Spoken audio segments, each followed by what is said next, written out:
You have one shot on stage, what you got to play? Generic drops for days, still the people rage. Am I not insane? Can you stop and explain why these drops are so lame? Is money buying you fame?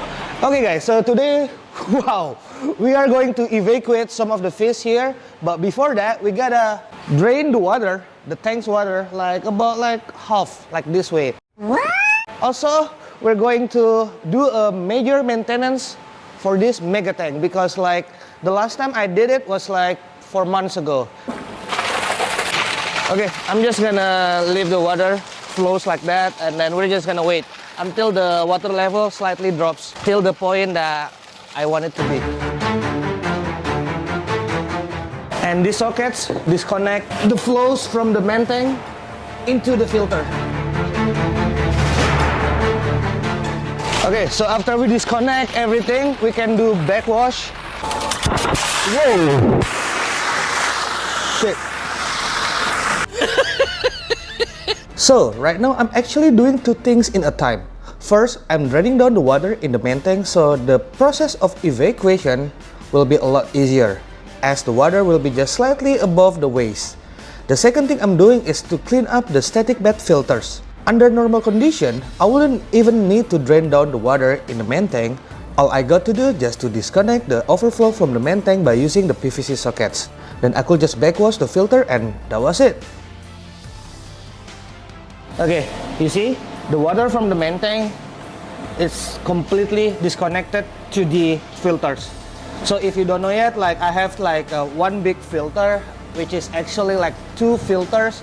This one is the right side, this one is the left side. That's why in order to disconnect them from the tank, I just need to put the sockets. That's all I need to do. Now we're going to mix, or in Bahasa we call it aduk. We're going to stir or mix the static bed, and the rest we're just gonna replace these socks. This is just soccer socks, and then I use polyester. This is just for my final water polishing, and that's how I achieve this water clarity on my Megatank. And that's pretty much it. It's pretty simple, right?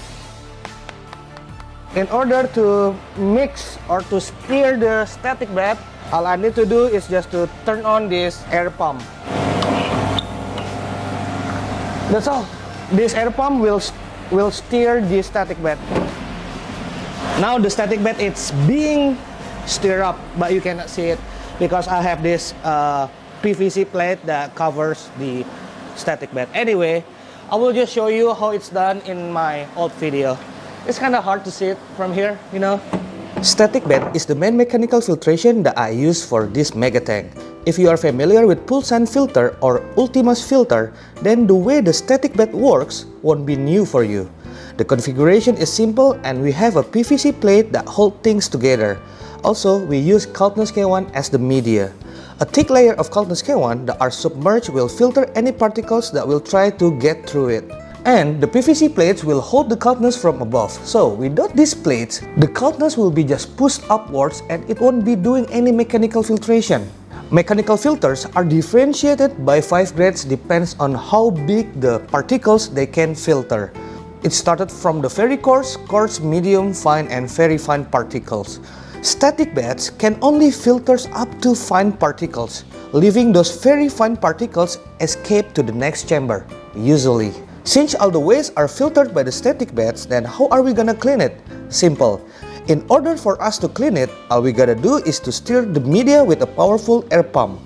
As the static bed becomes fluidized, all the waste will be stirred up and detached from the Kaltness media. For me, this process takes about 1 hour. Then the next step we gotta do is to drain the mechanical chamber completely to remove the dirty water. Once everything is done, we just fill the chamber with new water and that's pretty much it. So now it's 10:50. We're gonna give it about 1 hour. So by 11:50, we're gonna switch from the cleaning up the static bed on this side to the next side. So I'm just using these 2 air pumps. Actually, I can use 4, so then I don't need to wait, for 1 hour to make a turn. But then I figured since the cleaning process, it only, once in every 3 months, then I don't think I need to waste more money or to spend more money on these air pumps because this is quite expensive. That's why like, well, I would rather like give up 1 hour of my time, you know, and then let the machine do the work, you know, like this one, clean this side static bed, and after 1 hour it will clean the other one. All I need to do is just like, you know, switch the valves and that's it. And now we're waiting. I'm waiting for my coffee. 2,000 years later. Okay, maybe some of you are wondering why the Peacock Bass and then the TSN, the Tiger Shuffle Nose, needs to be evacuated. Okay, first of all, the concept of this mega tank is like the fish itself in this tank. I don't want like, you know, overcrowded tank. I want like only a very few fish, but like monster in size. That's what I'm trying to achieve. And like right now, the monster fish here, for instance, the Arapaima, no, he's about like 180 centimeter to 200 roughly, but he can max out like till like, you know, 3 meters something. So this is just like halfway down, you know. And for the Goliath, it can reach up to like 1.5 meters, and now it's about 1 meter. And also like the other fish over here, for instance, the Piraiba, it can reach up to like 2.5 meters. Now it's just about 80 centimeter. So everything here, even though it looks kinda quote unquote empty, but in the future, this tank is actually not that big because of the fish in this tank are massive, you know. And also, the next thing I'm considering is like, I just want to have something unique, something different, something special. And for the Peacock Bass, the mono, I think I like it, but not like really like love it, you know what I'm saying? And for the Pinima as well.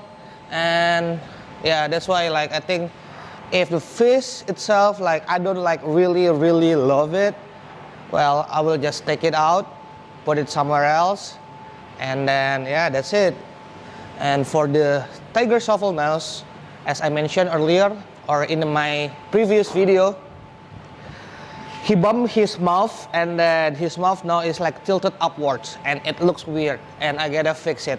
I don't know how I fix it, how I'm gonna fix it, but I will try. I will put him in the grow out tank.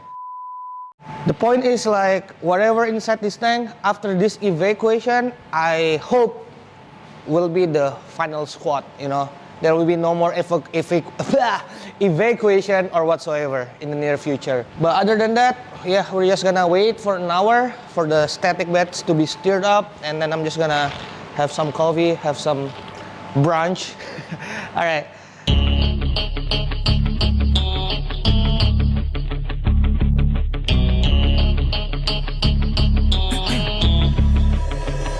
You have one shot on stage, what you got to play? Generic drops for days, still the people rage. Am I not insane? Can you stop and explain why these drops are so lame? Is money buying you fame? I'm fucking on, I'm killing it with this song. You haters can sing along or go back where you belong. Yeah, there's nothing wrong with giving up, moving on, cause I took your girl to prom, she can't help but sing this song. Till the roof comes off, till the lights go out, till my legs give out, can't shut my mouth, till the smoke clears out, and my heart progress. I'ma rip this shit till my bones collapse. Till the roof comes off, till the lights go out, till my legs give out, can't shut my mouth, till the smoke clears out, and my heart progress. I'ma rip this shit till my bones collapse.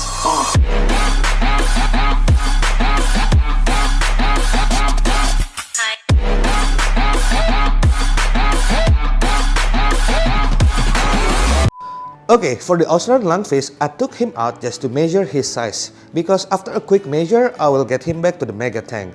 So here is the deal. Once I know the size, then I can estimate the other fish in mega tank more accurately, because I can just compare him to the other fish. Let's say he gets nearby fish number 1. Then I can estimate like how big is fish number 1. Then when the fish number 1 gets nearby fish number 2, then I can get a better picture on how big is fish number 2. You see what I'm saying? No! Okay, and this is kinda surprised me because like this peacock bass mono is like the smallest peacock bass in this tank, and also actually like the smallest fish in this tank. When I measured his size, guess what? It is a 45 centimeter peacock bass mono. Okay, it is not that big, but like that means most of my fish, or I can say like all of my fish, is 45 centimeter and above, perhaps 50 centimeter and above, flat.